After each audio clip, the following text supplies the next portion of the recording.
ভাইরে, বর্তমান পৃথিবীতে যেখানে মানুষের গড় আয়ু ৬০ থেকে ৭০ বছর, সেইখানে হুঞ্জা উপজাতিদের গড় আয়ু ১০০ থেকে ১২০ বছর। বর্তমান সময় সৌন্দর্য টিকিয়ে রাখতে মানুষ যেখানে কোটি কোটি টাকা খরচ করছে, সেইখানে তারা ৯০ বছরেও বাবা হওয়ার ক্ষমতা রাখে। এমনকি ওইখানে নারীরা ৮০ বছর বয়সে গর্ভবতী হন এবং সুস্থভাবে বাচ্চা প্রসব করতে পারে। কথাগুলো আপনার কাছে আশ্চর্যের বিষয় হলেও এটি হুঞ্জা উপজাতির কাছে পুরোপুরি নর্মাল বিষয়। আজকের এই ভিডিওতে আপনারা জানতে পারবেন হুঞ্জা উপজাতির কিছু বিশেষ গুণ সম্পর্কে এবং ওই দেশের মেয়েরা তাদের সৌন্দর্য কিভাবে ধরে রাখে, সবকিছুই ভিডিওতে জানতে পারবেন। তার আগে আপনারা যারা চ্যানেলটিকে সাবস্ক্রাইব করেননি তারা অবশ্যই চ্যানেলটিকে সাবস্ক্রাইব করে আমাদের একজন পরিবার হয়ে যান। পাকিস্তানের পাহাড়ি অঞ্চলে বসবাস করে এই হুঞ্জা উপত্যকা। পাকিস্তানের উত্তরে চীনের জিনজিয়াং এবং পূর্ব দিকে ভারত, পশ্চিমে আফগানিস্তান। ভারত ভাগের সময় হুঞ্জা উপত্যকা ৩ মাস চিন্তায় ছিল কোন দিকে যাবে। অবশেষে ১৯৪৭ সালে এই গোষ্ঠী পাকিস্তানের সাথে যুক্ত হয়। পূর্বে হুঞ্জা উপত্যকা ভারতের কাশ্মীরে বসবাস করত। পরে পাকিস্তান এটাকে জুড়ে দেয় গিলগিট বালতিস্তানের সঙ্গে, যেখানে পাকিস্তান মানুষের গড় আয়ু ৬০ থেকে ৬৫, সেইখানে হুঞ্জা উপত্যকার গড় আয়ু নাকি ১০০ থেকে ১২০ বছর। এমনকি ওইখানে ১২০ বছর ওপরের মানুষের সংখ্যা ১-এর অধিক। তাছাড়া জাপান আয়ুর দিক দিয়ে হুঞ্জা উপত্যকা থেকে পিছিয়ে পড়ছে। ১০০ বছর বয়সী হুঞ্জা পুরুষ এবং নারীদের যথেষ্ট শক্তি, যৌবন থাকার রহস্য উন্মোচন করেছে বৈজ্ঞানিকরা। যেমন হুঞ্জাদের সব বয়সী নারী পুরুষ সূর্যোদয় থেকে শুরু করে সূর্যাস্তর আগ পর্যন্ত কঠোর পরিশ্রম করে। হুঞ্জা গোষ্ঠীর ৮০ বয়সী বৃদ্ধরা ৮ থেকে ১০ কিলো প্রতিদিন অনায়াসে হাঁটতে পারেন। হুঞ্জারা সারাদিনে মাত্র ২ বেলা খাবার খান, সূর্য ওঠার পরে একটি ভারী ব্রেকফাস্ট এবং সূর্যাস্তর পরে হালকা ডিনার। এর মাঝে হুঞ্জারা সারাদিনে কোনো কিছুই খান না।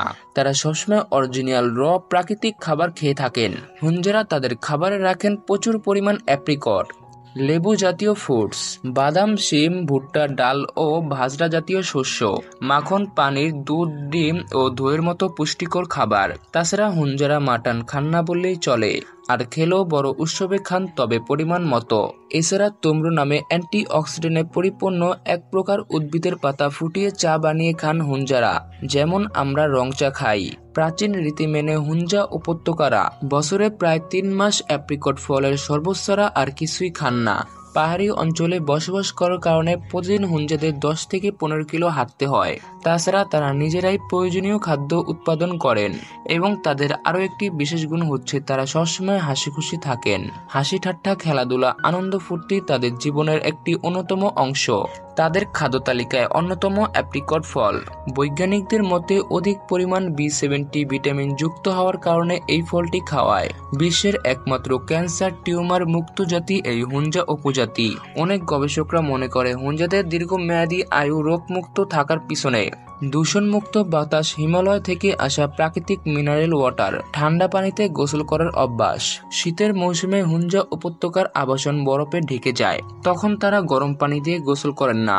হুঞ্জারা খান কম, তবে পরিশ্রম করে অনেক বেশি। কিছু গবেষক বলছে হুঞ্জারা নীরবতা ও উদ্দেশ্যহীন জীবনযাপনে অভ্যস্ত, তাই তারা কখনো মানসিক চাপের সাথে যুক্ত অসুস্থ হন না। তারা শিশুদের মতো জীবনযাপন করেন, জীবনের প্রতিটি মুহূর্ত উপভোগ করেন। এটাই তাদের দীর্ঘ আয়ু হওয়ার রহস্য।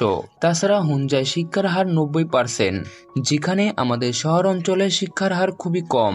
ছোটকাল থেকে হুঞ্জা মেয়েদের সৌন্দর্য বৃদ্ধি হতে শুরু করে। এইসব নারীদের সুন্দর হওয়ার গোপন রহস্য হলো তারা পানির চেয়ে ফলের জুস বেশি খান। দিনের বেশিরভাগ সময় তারা কঠোর পরিশ্রম করেন। এর ফলে তাদের শরীরে ব্যায়াম হয়। বহু আগে থেকে প্রচলিত হয়ে আসছে কাশ্মীরে মেয়েরা নাকি বেশি সুন্দর।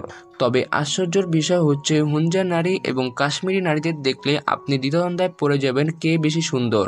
এখানকার মেয়েরা খুবই লাজুক প্রকৃতির হয়, সহজে ক্যামেরা কিংবা ঘুরতে আসা পর্যটকদের সামনে আসতে চান না। হুঞ্জা নারীরা কাশ্মীরি নারীদের মতো এক ধরনের হিজাব পরে। হুঞ্জা উপজাতির লোকেরা বাল্যকালে বিবাহের বাঁধনে আবদ্ধ হয়। তারা নিজেদের ভিতর বিবাহের মাধ্যমে বংশধারা অব্যাহত রাখে।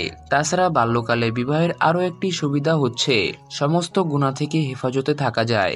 বিভিন্ন উৎসবে তারা তাদের ঐতিহ্যবাহী কাপড় পরে নাচ গান করেন। এই অঞ্চলে ৯৫% মানুষ মুসলিম। বিশ্বের সব দেশ থেকে পর্যটকরা এই অঞ্চলে ঘুরতে আসেন।